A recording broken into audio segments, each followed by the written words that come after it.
अमर बलिदानी गोंडवाना की रानी दुर्गावती, जन्म कलिंजर, मध्य प्रदेश। गोंड जनजाति बलिदान 24 जून 1564। रानी दुर्गावती गढ़मंडला की रानी थीं। उन्होंने अपने पति की मृत्यु के उपरांत पुत्र और नारायण को गद्दी पर बिठाया और राजकाज संभाला। गोंडवाना क्षेत्र में 15 वर्षों तक शासन किया, राज्य को समृद्ध किया। गोंडवाना की संफाता को देखकर मुगल सम्राट अकबर ने कई बार हमले किए, सुलह प्रस्ताव भेजे। रानी ने बुद्ध को स्वीकारा, महल से निकलकर रणभूमि में जनजाति योद्धाओं का नेतृत्व किया। युद्ध के दौरान 24 जून 1564 को दुर्गावती घायल हो गईं। उन्होंने स्वयं को कटार भोंककर जात्म बलिदान किया।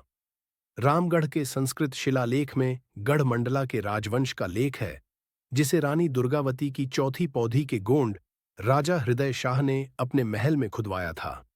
संग्राम शाह से प्रारंभ कर उसके पुत्र दलपत शाह और पुत्रवधू रानी दुर्गावती, जिसने दलपत शाह के देहावसान के बाद अपने 3 वर्षीय पुत्र वीर नारायण के नाम से आगे 15 वर्षों तक मुगलों से हुए अंतिम संग्राम में आत्म बलिदान तक गढ़मंडला का राज्य चलाया।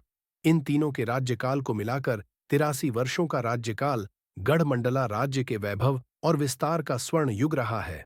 दलपत शाह संग्राम शाह के सुयोग्य पुत्र थे। उनका विवाह कालिंजर के राजा कीरत सिंह चंदेल की पुत्री दुर्गावती से हुआ था। दुर्गावती चंदेल राजा की एकमात्र संतान थीं, सदा उनके साथ रहती थीं, शिकार आदि में भी साथ जाती थीं। साहसी, वीर, बुद्धकला और राजनीति की जाति थीं। सर्वगुण संपन्न और रूपवती थीं। दलपत शाहदानी एक प्रतापी एवं प्रजावत्सल राजा थे। दलपत शाह ने संग्राम शाह के बाद राज्य को दृढ़ता प्रदान की। कवि ने उमापति दलपत ऐसा कहकर दुर्गावती की तुलना उमा से की, अर्थात सुंदरता में पार्वती, दान में जनपूर्णा और युद्ध में स्वयं महाकाली थीं। दलपत शाह का राज्यकाल कुल 18 वर्षों तक रहा। उनके मृत्यु के समय पुत्र वीर नारायण को आयु मात्र 3 वर्ष थी। उनका राज्याभिषेक कर उनके नाम से दुर्गावती ने राज्य का भार संभाला। दुर्षों का नाश करने दुर्गावती रण में साक्षात दुर्गा थीं। मुगल सेनापति आसफ खां ने गंडियाना की संपदा और समृद्धि को देख लूटमार के साथ बुद्ध की शुरुआत की।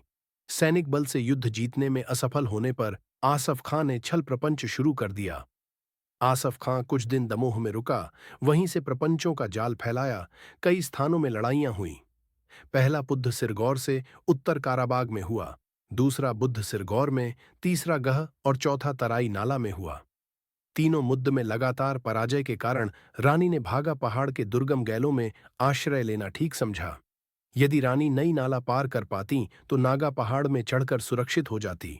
दुर्भाग्य से नई नाला में 23 जून 1564 को इतनी तेरा बाद आ गई कि रानी का हाथी सरमन भी नाला पार नहीं कर सका। नाले की बात से आसफ आं को पूरी सहायता मिली। बौर नारायण ने 3 बार मुगल सेना को पीछे खदेड़ दिया। युद्ध समास हो गया। गोंडों की विजय हुई। दूसरे दिन मुस्लिम सेना के पास तोपखाना जा गया। बुद्ध का परिणाम बदल गया।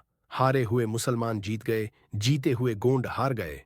वीर नारायण को चोट लगी और वे वीर गति को प्राप्त हो गए। रानी को तौर लगा, लेकिन उन्होंने उसे निकालकर फेंका, लेकिन बाण के लोहे का नुकीला भाग अंदर ही रह गया। जब दूसरा तीर लगा तो वे क्षत विक्षत हो गईं।